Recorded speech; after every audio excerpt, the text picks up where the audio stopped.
प्रयागराज महाकुंभ का लोगो जारी हुआ है। सर्वसिद्ध तदा कुंभ का जो 2019 में यहाँ का लोगो था, उसी व्यवस्था को आगे बढ़ा करके प्रयागराज जो महाकुंभ प्रयागराज 2025 का लोगो आज जारी हुआ।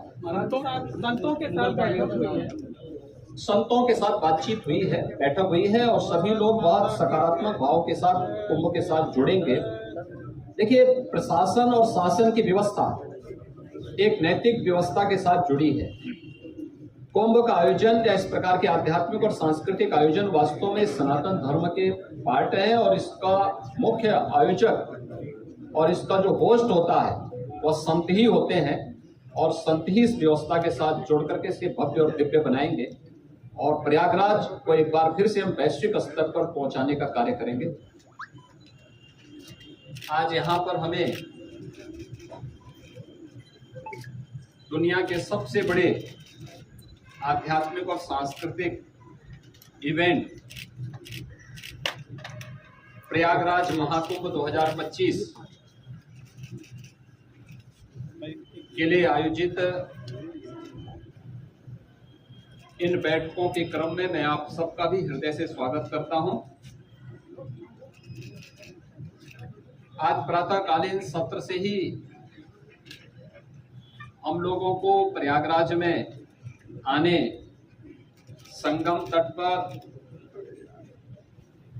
मां गंगा, यमुना और सरस्वती के मिलन स्थल पर दर्शन करने का सौभाग्य प्राप्त हुआ, आरती और पूजन करने का भी अवसर प्राप्त हुआ। अक्षय वट, सरस्वती कूप आदि की सुंदरीकरण की योजना और लेटे हुए हनुमान जी के कॉरिडोर निर्माण के कार्य को भी और दर्शन करने का भी अवसर प्रातःकालीन सत्र में हमें हुआ है। प्रयागराज कुंभ महाकुंभ 2025 के लिए 13 अखाड़ों, खाक चौक, आचार्यवाड़ा और तीर्थ पुरोहितों के साथ हमारी बैठक संपन्न होने के बाद केंद्र और राज्य सरकार के विभिन्न विभागों के द्वारा महाकुंभ के लिए कार्य किस रूप में आगे बढ़ रहे हैं, इसके बारे में भी एक विस्तृत समीक्षा हम लोगों ने यहाँ पर की है।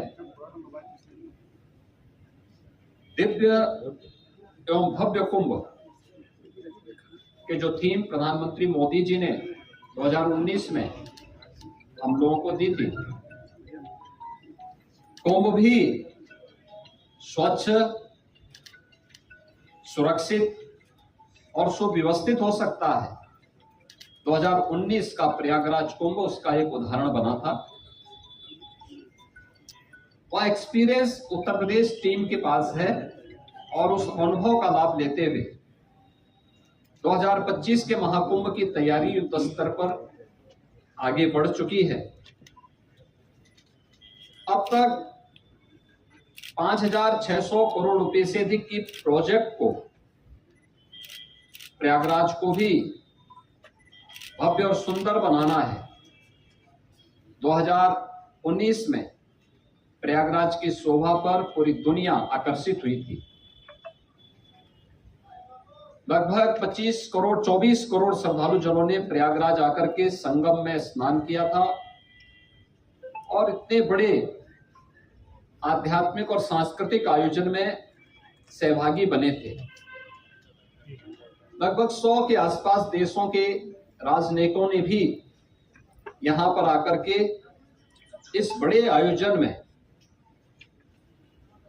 भागीदार बनकर के भारत की आध्यात्मिक और समृद्ध सांस्कृतिक परंपराओं का अवलोकन करने का उन्हें भी अवसर प्राप्त हुआ था और उसी को और भव्य रूप देने के लिए हम लोगों ने यह कार्रवाई विभिन्न विभागों ने प्रारंभ की है, जिसमें उत्तर प्रदेश सरकार के साथ साथ केंद्र सरकार के भी रेलवे के द्वारा, एयरपोर्ट अथॉरिटी के द्वारा, भारतीय राष्ट्रीय राजमार्ग प्राधिकरण के द्वारा और भी अन्य विभागों के द्वारा मिलकर के बेहतरीन तरीके से अपने कार्यों को आगे बढ़ाया जा रहा है।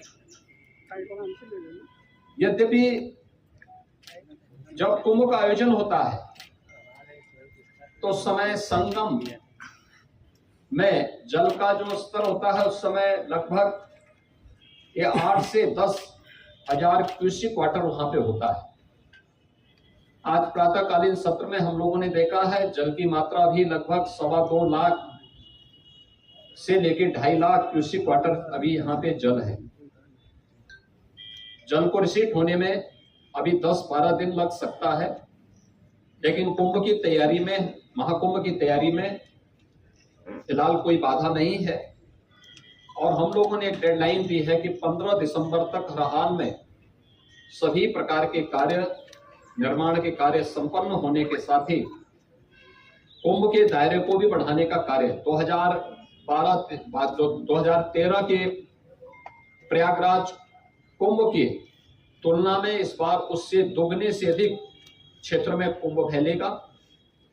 हमारा प्रयास होगा कि पीक डे के दिन जो मुख्य पर्व हैं, पौष पूर्णिमा 13 जनवरी से लेकर के और महाशिवरात्रि 26 फरवरी तक, ये जो अलग अलग पर्व पड़ेंगे जिसमें पौष पूर्णिमा है, मकर संक्रांति है, मौनी अमावस्या है, बसंत पंचमी है, माघी पूर्णिमा है और शिवरात्रि है।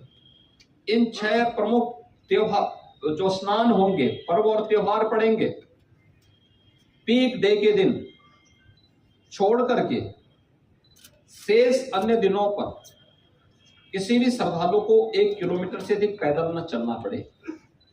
7,000 से अधिक परिवहन निगम की बसेज, शटल बसेज यहाँ पे सेवा के लिए लगाई जाएंगी, इलेक्ट्रिक बसेज लगाई जाएंगी और भी व्यवस्था यहाँ पर हम लोग देने का कार्य कर रहे हैं।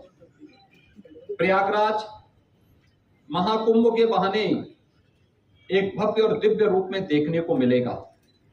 सुरक्षा के लिए भी बेहतरीन तैयारियां की जा रही हैं।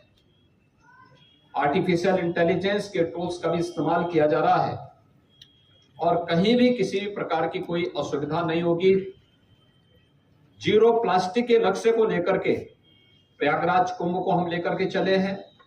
जीरो लिक्विड डिस्चार्ज, किसी भी प्रकार का सॉलिड या लिक्विड डिस्चार्ज मां गंगा और यमुना में उस दौरान न हो, इसकी तैयारी। और जितने भी ड्रेनेज सेवर हैं ये सब तब तक टेप हो चुके होंगे या एसटीएफ में इन्हें डाइवर्ट करके या बायोरेमेडिएशन की पद्धति के माध्यम से हम उसे शुद्धिकरण से ही उससे डिस्चार्ज करेंगे।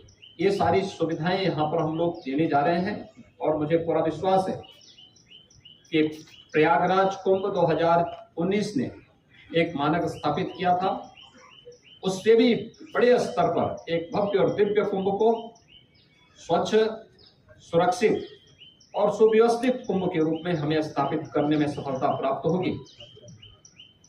इस संबंध में मैं आप सबका भी आह्वान करूंगा, 2019 के कुंभ के, प्रयागराज कुंभ के लिए की सफलता में आपकी भी बड़ी भूमिका थी। इस बार फिर से अपनी सकारात्मक भूमिका के साथ प्रयागराज को और भारत के सनातन धर्म के इस भव्य आयोजन को वैश्विक मंच तक पहुंचाने में आप सबका सकारात्मक योगदान होगा। आप सबको मैं एक बार फिर से धन्यवाद देता हूं, आपका अभिनंदन करता हूं। बहुत बहुत धन्यवाद।